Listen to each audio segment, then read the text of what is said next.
नमस्कार दोस्तों, आज हम बात करने वाले हैं 1976 की उस फिल्म की जिसने एक डायरेक्टर को शोमैन बना दिया, एक विलन को बॉलीवुड का सोलो हीरो बना दिया और इंडस्ट्री को दिया ऐसा एक आइकॉनिक विलन जिसे लोग आज भी मिमिक करते हैं। ये सिर्फ एक ब्लॉकबस्टर हिट नहीं थी, बल्कि सुभाष घई की पहली डायरेक्टोरियल फिल्म और शत्रुघ्न सिन्हा के करियर का सबसे बड़ा टर्निंग पॉइंट रही। इस खास सफर में हम जानेंगे इस फिल्म से जुड़े वो सभी अनसुने किस्से जिन्हें सुनकर आप कहेंगे, अरे वाह, ये तो पता ही नहीं था। तैयार हो जाइए क्योंकि अब शुरू होगी कालीचरण की असली कहानी। आज हम सुभाष घई को शोमैन के नाम से जानते हैं, लेकिन 1976 में वो एक संघर्षरत एक्टर थे। उन्होंने FTII से एक्टिंग की ट्रेनिंग ली, कुछ फिल्मों में छोटे मोटे रोल भी किए, लेकिन सफलता नहीं मिली। हार मानने की बजाय उन्होंने कलम उठा ली। उन्होंने भरत भल्ला के साथ मिलकर एक राइटिंग जोड़ी बनाई जिसे लोग घई भल्ला कहने लगे। इस जोड़ी ने उस समय की मशहूर जोड़ी सलीम जावेद की तरह धमाकेदार कहानियां लिखना शुरू किया। कालीचरण की कहानी इसी दौर में लिखी गई थी, लेकिन इस स्क्रिप्ट को लेकर सुभाष घई को बड़ी निराशा मिली।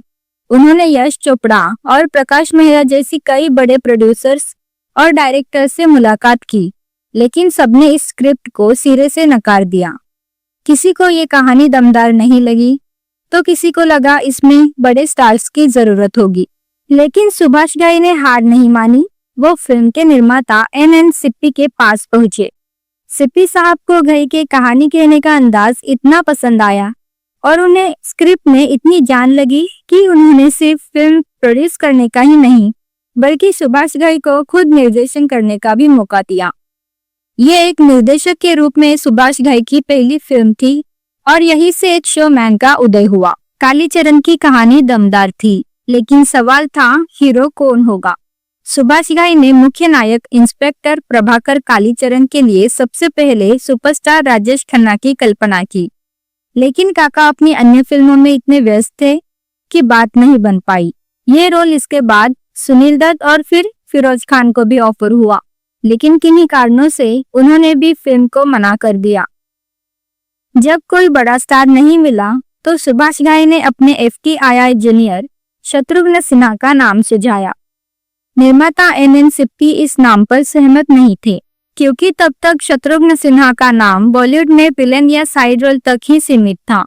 वो किसी भी बड़ी हिट फिल्म में सोलो लीड हीरो बनकर नहीं आए।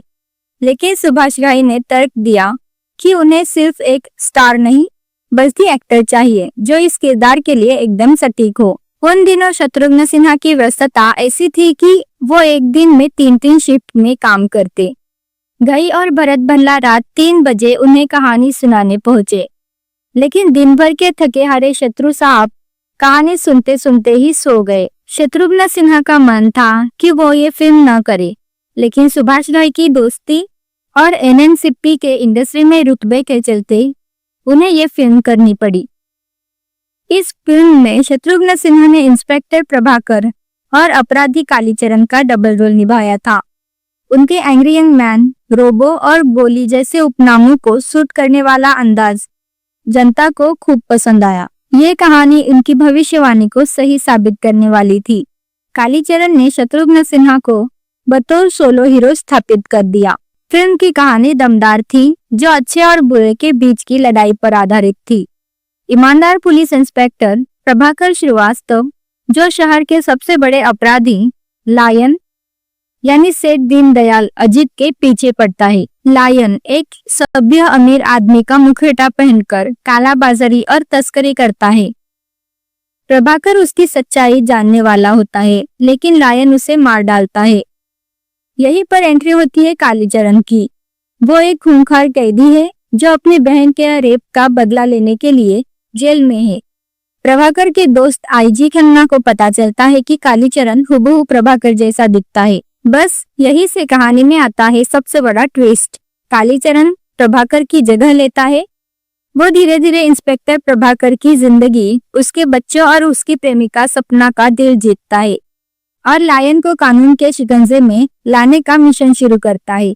फिल्म का सबसे चर्चित और मूर्खतापूर्ण ट्विस्ट जैसा कि शत्रुघ्न सिन्हा ने कहा था, वो था जब प्रभाकर की लाश के पास मिलता है नंबर 17। जब यह नंबर उल्टा किया गया तो ये बन गया लायन। इस फिल्मी करिश्मे को भी दर्शकों ने बड़े प्यार से स्वीकार किया। फिल्म में लीड जोड़ी थी शत्रुघ्न सिन्हा और रीना रॉय की। पर्दे पर इनकी केमिस्ट्री आग लगाने वाली थी, लेकिन सेट पर इनकी शुरुआत बेहद तनावपूर्ण थी। शत्रुघ्न सिन्हा और रीना रॉय के बीच 1972 की फिल्म मिलाप के सेट पर एक विवाद हुआ था। इसी वजह से जब शत्रुघ्न सिन्हा को पता चला कि रीना रॉय को हीरोइन के तौर पर लिया गया है, तो उन्होंने फिल्म छोड़ने तक का मन बना लिया। इस बड़ी समस्या को सुलझाने के लिए प्रोड्यूसर NN सिप्पी, सुभाष घई और रीना रॉय की मां और उनकी बहन बरखा को शत्रुघ्न सिन्हा के फ्लैट पर पहुंचाना पड़ा।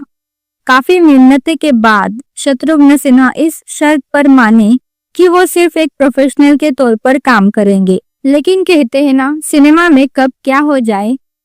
शूटिंग शुरू होने के बाद नजारा बदल गया। शत्रुघ्न सिन्हा और रीना रॉय एक दूसरे के बेहद करीब आ गए। इस फिल्म के बाद ये जोड़ी उस दौर की सबसे सफल और चर्चित ऑन स्क्रीन और ऑफ स्क्रीन जोड़ियों में से एक बन गई और उन्होंने कई फिल्में साथ की। इस फिल्म की सबसे खास बात यह थी कि सुभाष घई ने इसे लगभग खलनायकों की मंडली को लेकर बनाया था। शत्रुघ्न सिन्हा, प्रेमनाथ, अजीत खान और डैनी, ये सभी उस दौर के खलनायकों में मशहूर थे। फिल्म के केंद्र में था अजीत साहब ने सिगार चबाते हुए और एक खास लहजे में डायलॉग बोलकर इस किरदार को अमर कर दिया। उनके डायलॉग आज भी मिमिक्री आर्टिस्ट की शान है। ये लहजा कहाँ से आया? ये लहजा दरअसल भोपाल के एक रियल लाइफ डॉन से प्रभावित था, जिसका प्रयोग अजीत साहब ने पहली बार 1973 की सुपरहिट फिल्म जंजीर में किया था। कालीचरण में उन्होंने इसे और भी दमदार तरीके से पेश किया। आज भी जब कोई कहता है सारा शहर मुझे लायन के नाम से जानता है, तो वो सीन आंखों के सामने आ जाता है। एक एक्शन ड्रामा फिल्म को सुपरहिट बनाने में उसके संगीत का बहुत बड़ा हाथ होता है और कल्याण जी आनंद जी की जोड़ी ने इस फिल्म को एक बेहतरीन म्यूजिकल स्कोर दिया। फिल्म के गीतों में रविंद्र जैन और राजकवि तुलसी के बोल थे। जारे जा ओ हर जाई लता मंगेशकर की आवाज में यह गीत सबसे ज्यादा लोकप्रिय हुआ और शायद फिल्म का सबसे पहला रिकॉर्ड किया गया गाना था। 1/2, 2/4 बच्चों के बीच ये गाना आज भी बहुत पसंद किया जाता है। ये पल चंचल खो न देना, किशोर कुमार और आशा भोसले की आवाज में एक जोशीला गाना। तुम जानो या हम जाने, ये गाना भी एक शानदार रोमांटिक ट्रैक था। फिल्म एक छोटे बजट की थी, लेकिन इसकी कमाई ने सबको चौंका दिया। इसका बजट था 1.10 करोड़, भारत में कमाई 3.20 करोड़ और वर्ल्ड वाइड 4.5 करोड़। इस कलेक्शन के साथ कालीचरण 1976 की 7वीं सर्वाधिक कमाई करने वाली फिल्म थी। इसे एक सुपरहिट फिल्म घोषित किया गया। कालीचरण की सफलता को देखकर इसे साउथ इंडियन सिनेमा में भी रीमेक किया गया। तेलुगु कैदी कालिदासु 1977, कन्नड़ कलिंगा 1980, तमिल संगीली 1982, मलयालम प्रथम उद्यम 1985। इसके अलावा विनोद खन्ना स्टारर फिल्म हम शक्ल 1992 में इसकी कहानी भी काफी हद तक इसे प्रेरित थी। कालीचरण सिर्फ एक एक्शन थ्रिलर नहीं थी, ये एक ऐसे निर्देशक के जुनून की कहानी थी जिसने अस्वीकृति के बावजूद अपनी कहानी पर विश्वास किया। यह एक ऐसे एक्टर की करियर का पुनर्निर्माण था जिसने विलन के ठप्पे को तोड़कर हीरो की कुर्सी हासिल की। कालीचरण ने साबित किया कि बेहतरीन कहानी, शानदार डायलॉग और कलाकारों पर विश्वास किसी भी बड़े स्टार से ज्यादा ताकतवर होता है।